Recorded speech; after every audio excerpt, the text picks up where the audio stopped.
Welcome to another episode of Talks at Fatherland. Today, we're stepping back in time to discover the story of an old city in Mali, Djene-Djenno, which has been in existence for more than 2,000 years. Today, we're here to unravel what made it so fascinating, the amazing, mind-blowing things they did, and how they lived their lives. Joining me on this topic is Mr. Femi Bamidele. You're welcome, sir. It's always a pleasure. And I am your stunning and humble host, Fiona Nana. Let's bring the past to the present. Talks at Fatherland. So let's start from the basics, right? Yeah. Tell us the significance of Djene-Djenno. Yeah, Djenne-Djenno is one of the oldest, city in Africa. It was found. It can be found in ancient Mali. Then, so it's dated back to around 2,000 years ago. So it's one of the cities that proved to us that civilization also took place in Africa. So its significance is not just all about its age. It's also all about its culture, the way they portray their culture to us.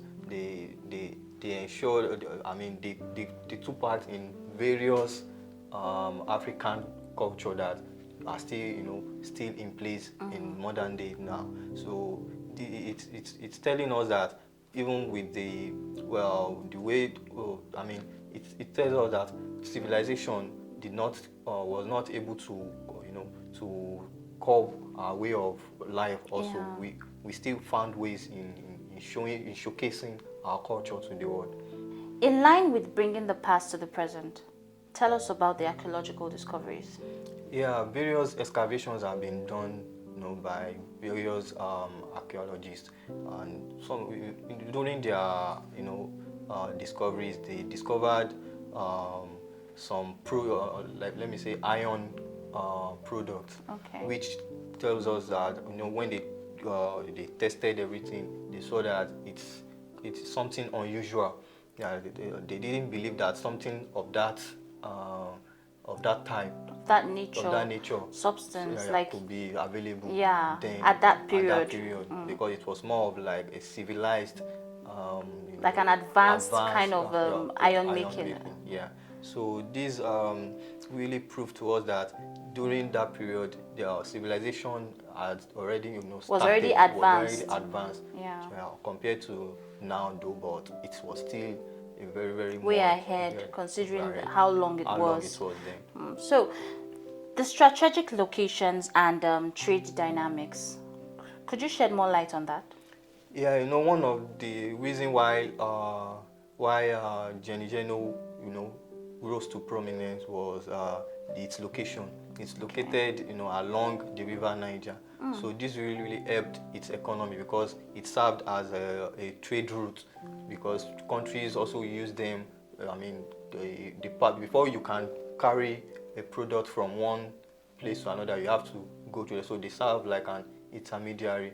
Then also they were also able to import and export to the product they also make. So it really helped them to make their economy more it's fascinating. We have a lot of trade routes. Trade routes, definitely. Yeah, we do. So let's delve deep into the cultural and religious practices. Yeah, the Djenne-Djenno people, we were able to trace their cultural and religious landscape through their artifacts, because their artifacts were able to tell us more about their spiritual and ritual rites that they do there. So about their culture now, they are more of fishermen. They are into fishery. Then they also farm. Some people are farmer, while some are also potter. They make all these sculptures, and all this they do to they sell. Some they use for themselves also. So this also helps them in boosting their economy. While on the religious aspect, they believe they believe that their ancestors who are already dead still live on after death. There's always an after death, afterlife. yeah. So they do worship Idols. I mean their ancestors Yeah. too. So they do ancestral worship too. Then they also do I mean sacrifices. Like they kill animals to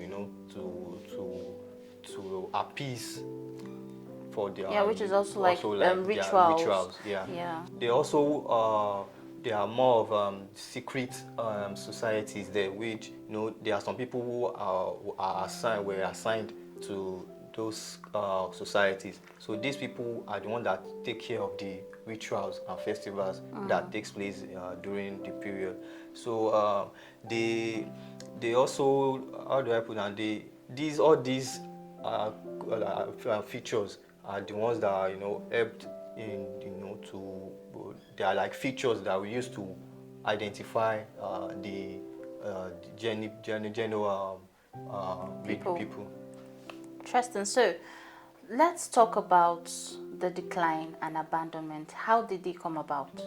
Yeah, I've come to notice that some of these nations or cities that are especially in the part, the Sub-Saharan area of Africa, one of the factors that leads to their decline or abandonment is the environmental change. With time, they are being exposed to very, very harsh weather conditions, so they tend to migrate from where they are to another place. So I know once they start moving, they can't really go along with all the culture and their religious. They have to leave something behind and move. So another one is change of routes for the trading route. Yeah. Several other trading routes started coming up, so theirs was not really in demand again, so it started dropping. The economy also started declining, so they had to find ways, go out to try to revive it. Then lastly is the political structure. Also the changes, different governments started coming in, and instead of continuing the legacy of the past ones, they tend to deviate and find other ways to tackle.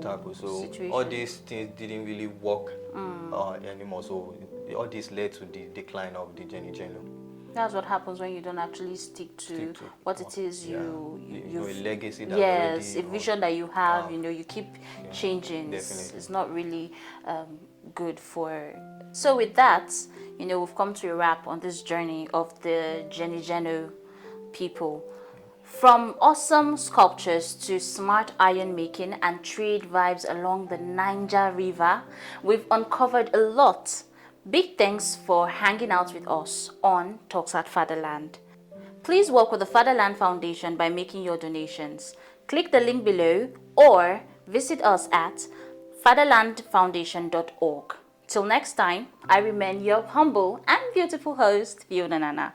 Bye for now. Talks at Fatherland.